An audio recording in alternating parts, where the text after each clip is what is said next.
it's great to see you. I do believe this is our third interview. So let me It is. explain to the folks who are watching this on Rudy Blair Entertainment Media, RudyBlairMedia.com. First time you and I did an interview was over the phone. Yep. The second time we did an interview, it was on Zoom. But Yep. both times it was basically during the pandemic. I know. This is our third. What do I see? You walking outside.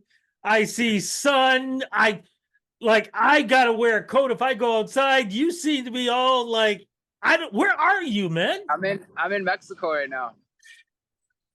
You Down in know I Mexico, you hate got you you. got to come You know down. I hate you right now. You know I hate you right now, right? I know. But it's been good. It's been good. It's been a while, so it's nice to talk to you again. Man, how does it feel getting out of the pandemic and being able to say I'm in Mexico? It's great. I nothing to complain about. I'm always down here. It's kind of like a winter spot, so definitely like a home away from home kind of feeling, right? But it's definitely been a good place to kind of get some fresh inspo and just keep things running. But Here you are with all the sunlight, and here in Toronto, including Scarborough. yeah, No, yesterday was the first time we got sun since I think they said December 19th or something like that of last year. Like just yeah, no sun whatsoever. But I'm glad to see that you're having a good time. And great. congratulations. We got to remind folks, there's a reason why you and I are talking, man, because Yeah, you've been bestowed with another honor. I think the yeah. last one we talked about was Alan Slate. That was the last one we talked Matt, about. yeah, Masterclass. Now you got another one. What is it, man? yeah. The SOCAN Black Music Award. So thank you. I really appreciate getting that. It's an honor, and it was nice to. It was a good surprise, after working on the tracks and just to kind of see it kind of get that recognition, and you know can't complain about that. So I'm really happy to be receiving it. So what have you been up to, man, since during the pandemic and coming out of the pandemic? Because for a lot of people, the pandemic changed them. I know Yeah, speaking to a lot of artists, the way they wrote music for what they went through, their songs were changed in different directions. What did it yeah. do for you during the pandemic for your career? For sure. For me, it was like, in terms of like from a creative standpoint, it was kind of revisiting just like my whole sound. Like I kind of went through this thing, like obviously during the pandemic, I wasn't playing any shows. I had a lot of time just outside of music to do other stuff to kind of take my head away from it. But then when it came back to the music side of things, it was just a lot more like, okay, I got to kind of reach out to, you know, just producers and writers and just people who I thought can bring like the new sound up to another level, direction that I wanted to go in. So kind of coming out of the pandemic was just me, like I didn't really put anything out once, let's say, the pandemic was officially over. It was like a whole year before I released anything new.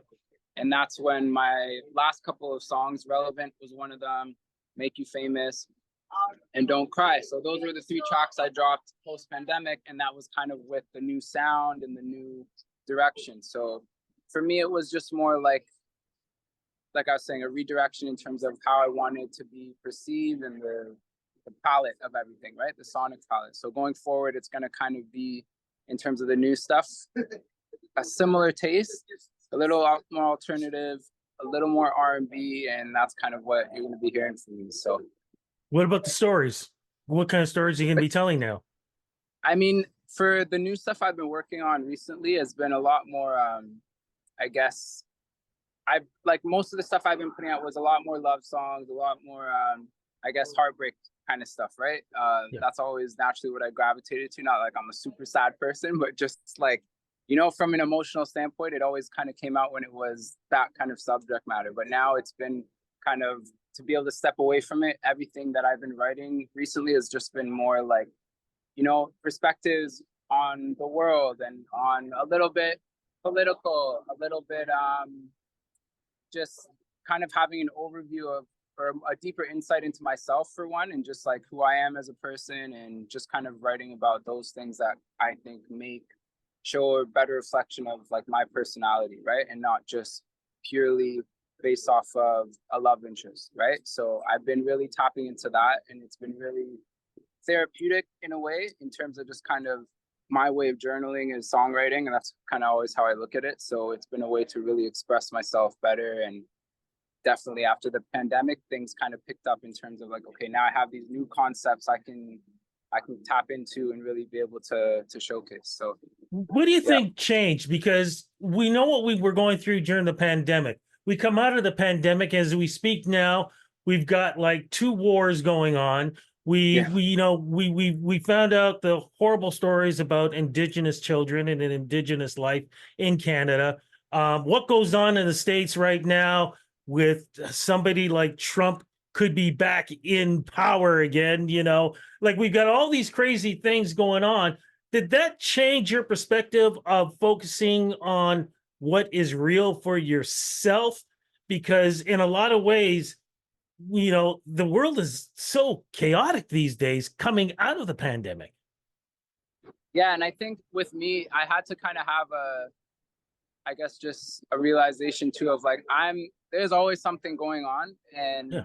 I think especially nowadays, there's a lot of, everyone's an advocate for a couple weeks, a couple days. And it's like, I had to kind of step out of that. Cause I found myself every minute, I was like, okay, I'm not supporting this cause, so I'm a bad person. And then next week it's a new cause. Then there's a war, then there's a racial thing. And then it's like, now that we see everything, I think is almost more the problem. Cause it's like, if I just lived, in some remote village island and I never heard about it, it's like I'd be living life nice and peacefully. But I think now that social media is kind of taken over, it's like you're seeing everyone's problems. And for me, it was a bit overwhelming in terms of like, okay, do I want to be a person that's going to jump on every political agenda that's out there and comment and say my 2 cents for a problem that I personally, as sad as it is for like things that are happening around the world, it's like most things don't usually affect people directly, right? It's usually like, I heard about it online, so let me share it. And I've kind of stepped out of that, or getting caught in that trap of like, okay, I have to be this activist for the next week, and then until there's a next problem. And then if I don't continue, then now I look like a fake activist. And now like, so it's kind of, for me, in terms of like the political stuff and the president and the wars, it's like, I get it, I feel for it, and it's a terrible thing that's happening. But I've also kind of been trying to step out from that in terms of throwing commentary onto things that I haven't experienced myself, or I don't really know much about, to be honest, right? Because I don't want the misinformation that I'm just getting from a couple of memes to be my whole premise of like talking about it, right? So Yeah.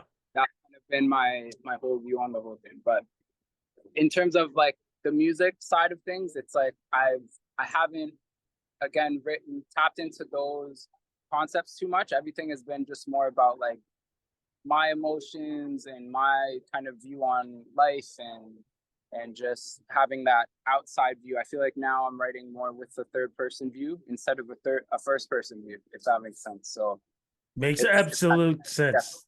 Absolute sense. And I agree with everything that you just said too. What's the new single right now, man? What's dropped right now? And can you tell me what it's about, please? Yeah, so the latest song was Make You Famous, and that was actually the song that I actually submitted for the SOCAN, the Black Music Awards. So it was nice for that one to get some recognition. I worked on that with Lord Quest and TJ Whitelaw.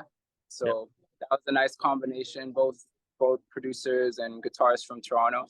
And that song it's just about giving someone like all your attention, right? So the whole idea with the course is like, all my attention is going to make you famous. And it's just kind of a way of saying like, you don't need anybody else. You don't need a bunch of people looking at you. It's like me alone is going to be enough to, to get the job done. So that was the song. It's a little alternative rock, a little more edgy, something I never really have done before. But yeah, that was the last single that dropped, and the new stuff coming is going to be kind of a spin-off of that vibe. So EP or album? EP. Going to be trying to get the CP wrapped up for the summer. I'm going to be dropping a couple more singles in the next coming months, but definitely going to be another probably 5 songs. We'll see what I can squeeze on there, what works, but it's going to be another EP. And what are the chances of shows when you come back from Mexico? Shows I'm looking at for Toronto specifically and Montreal. So those are going to be kind of the spots I'm going to try to hit. And yeah, we're going to go from there. So I'm trying to get like a new live set together with the new stuff and just kind of get working on it, right? As soon as we're back. So Hey, that's the look, plan. brother, I need to let you go because I appreciate the fact that you taking time to speak with me while you're out there in Mexico. But you know what? I'm so happy for you. I know you know that I'm a massive fan of yours, of your music and things, and so happy that you've gotten this accolade now too. So just congratulations, man. Enjoy yourself in Mexico, and looking forward to you coming back, Thank coming you. back home. Thank you. Appreciate talking to you again. It's been good.